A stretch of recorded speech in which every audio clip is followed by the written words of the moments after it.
आप सभी का स्वागत है दोस्तों मेरे यूट्यूब चैनल पर जिसका नाम है तोड़ फोड़।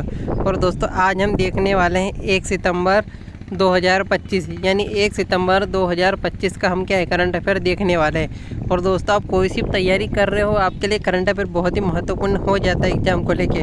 और दोस्तों मुझे लगता है कि आपको एक घंटा टाइम वेस्ट नहीं करना है, आपको सिर्फ इतना पता होना चाहिए कि जैसे आज एक सितंबर 2025 है तो आज की जो दिनचर्या में कौन सा करंट अफेयर है जो आपको पता होना चाहिए। बस मैं आपको वही बताने वाला हूँ, आपको टाइम वेस्ट नहीं करना है करंट अफेयर को लेके। तो आपको बस जुड़ जाना है इस चैनल के माध्यम से और सब्सक्राइब जरूर करना है। चलो देख लेते हैं हम 1 सितंबर 2025 का करंट अफेयर। तो दोस्तों सबसे पहले हम बात करते हैं कि निम्न में से किसे हाल ही में रेलवे बोर्ड का अध्यक्ष नियुक्त किया गया, यानी किसे रेलवे बोर्ड का अध्यक्ष नियुक्त किया गया। तो किसे किया गया है तो सतीश कुमार को, और इनको क्या है नए अध्यक्ष रेलवे बोर्ड का घोषित किया गया है। इसके बाद हम देख लेते हैं दूसरा कि निम्न में से किस देश में 25वें शंघाई सहयोग संगठन SCO सम्मेलन आयोजित किया गया। और दोस्तों ये आपको एग्जाम में क्वेश्चन देखने को मिलने वाला है, कन्फर्म है, तो आपको ये ज़रूर याद रखना है। तो ये कहाँ पे हुआ था दोस्तों, तो ये हुआ था चीन में। कहाँ पे हुआ था, तो ये हुआ था अपना चीन में। और 25वें शंघाई सहयोग संगठन SCO सम्मेलन ये था, कौन सा था, SCO सम्मेलन था। और कहाँ पे हुआ था, ये चीन में हुआ था दोस्तों। और ये हमें एग्जाम में देखने को जरूर मिलेगा दोस्तों, आप देख लेना। इसके बाद हम देख लेते कि किस शहर में आयोजित राष्ट्रमंडल भारोत्तोलन में अजय बाबू वल्लूरी ने स्वर्ण पदक जीता। तो कहाँ पे ये आयोजित था, तो ये था अहमदाबाद में। कहाँ पे था, अहमदाबाद में। और क्या था, तो राष्ट्रमंडल भारोत्तोलन। और किसने जीता है स्वर्ण पदक, तो अजय बालू वल्लूरी ने। और कौन सा पदक जीता है, इन्होंने स्वर्ण पदक जीता है। तो दोस्तों आपके यहाँ पे 3 क्वेश्चन निकल के आ जाते। कहाँ पे आयोजित हुआ था, तो अहमदाबाद में। और क्या जीता था, तो स्वर्ण पदक जीता था। और किसने जीता था, तो अजय बाबू वल्लूरी ने जीता था। तो ये से दोस्तों आपको याद रखना है। इसके बाद हम देख लेते हैं कि निम्न में से किस दिन राष्ट्रीय लघु उद्योग दिवस मनाया गया।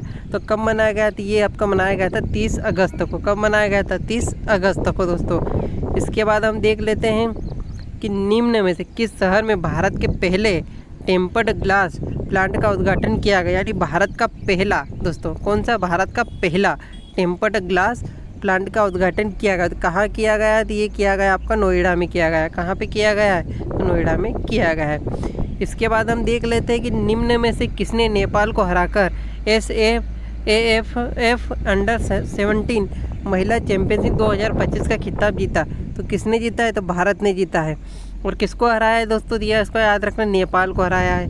और किस में हराया है, तो SAFF अंडर 17 महिला चैंपियनशिप में हराया है। तो एक और खिताब किसने जीता है, इसमें जीता है भारत ने जीता है। इसके बाद हम देख लेते हैं कि पैरा एथलेटिक्स चैंपियनशिप कहाँ आयोजित की जाएगी, यानी जो पैरा एथलेटिक्स चैंपियनशिप है कहाँ आयोजित की जाएगी, जिसमें धर्मवीर और प्रीतिपाल को भारत का ध्वजवाहक नियुक्त किया गया। मतलब चैंपियनशिप कहाँ आयोजित किया जाएगी पैरा एथलेटिक्स, ये आपके आयोजित किया जाएगी नई दिल्ली में। कहाँ आयोजित किया जाएगी, नई दिल्ली में।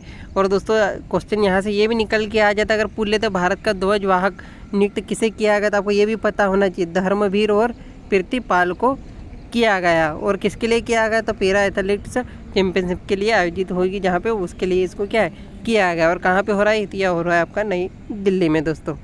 इसके बाद हम देख लेते हैं कि निम्न में से किस राज्य में महिलाओं को रोजगार देने के लिए महिला रोजगार योजना शुरू की गई है। तो कहाँ पे की गई है दोस्तों, ये आपके बिहार राज्य में की गई है। इसके बाद हम देख लेते हैं अगला कि निम्न में से किस राज्य में नुआखाई नामक प्रसिद्ध फसल उत्सव मनाया गया, यानी जो नुआखाई नामक प्रसिद्ध उत्सव फसल उत्सव है ये कहाँ पे मनाया गया है, तो कहाँ मनाया गया है, तो आपका मनाया गया है उड़ीसा में। कहाँ पे मनाया गया है, ये आपका मनाया गया है उड़ीसा में। इसी के बाद हम अगला देख लेते हैं कि निम्न में से किस राज्य में भारत का पहला कौन सा दोस्तों, भारत का पहला पूर्ण स्तरीय सेमीकंडक्टर संयंत्र खोला जाएगा, यानी भारत का पहला पूर्ण स्तरीय सेमीकंडक्टर संयंत्र खोला जाएगा। तो कहाँ खोला जाएगा, तो आपका खोला जाएगा गुजरात में। तो संयंत्र कौन सा हो गया, इसमें गुजरात हो गया। इसी के बाद हम अगला देख लेते हैं कि निम्न में से किसके साथ भारतीय डाक विभाग ने DG पिन को लागू करने के लिए साझेदारी की है, यानी जो भारतीय डाक विभाग है उसने DG पिन को लागू करने के लिए किसके साथ साझेदारी की है, तो ये साझेदारी की है मैप माई इंडिया के साथ। किसके साथ, मैप माई इंडिया के साथ इन्होंने क्या है साझेदारी की है। इसी के बाद हम अगला देख लेते हैं कि निम्न में से किस राज्य पर्यटन ने आकर्षण सोशल मीडिया अभियान के लिए PA पाटा यानी गोल्ड अवार्ड 2025 का खिताब जीता। किसने जीता है, तो केरल राज्य ने जीता है। और किसके लिए जीता है इन्होंने, तो जो राज्य पर्यटन के आकर्षण सोशल मीडिया यानी सोशल मीडिया अभियान के लिए पाटा गोल्ड अवार्ड 2025 का अवार्ड जीता है। तो कौन से राज्य ने जीता है, तो केरल राज्य ने जीता है। इसी के बाद हम अगला देख लेते हैं कि फुमतुम वेचैयाचाई को निम्न में से किस देश का कार्यवाहक प्रधानमंत्री नियुक्त किया गया, यानी जो क्या नाम है दोस्तों उनका, फुमथम वेचैयाचाई को किस देश का कार्यवाहक प्रधानमंत्री नियुक्त किया गया, तो थाईलैंड का, यानी थाईलैंड का क्या है, ये नए प्रधानमंत्री नियुक्त इनको किया गया। और दोस्तों ऐसे ही रेगुलर अपडेटेड करंट अफेयर के लिए आपको हमसे जुड़ जाना और चैनल सब्सक्राइब जरूर करना है, ताकि जो भी इंपॉर्टेंट रहेगा पूरे दिन का करंट अफेयर वो मैं आपको बताने वाला हूँ। तो मिलते हैं दोस्तों कल।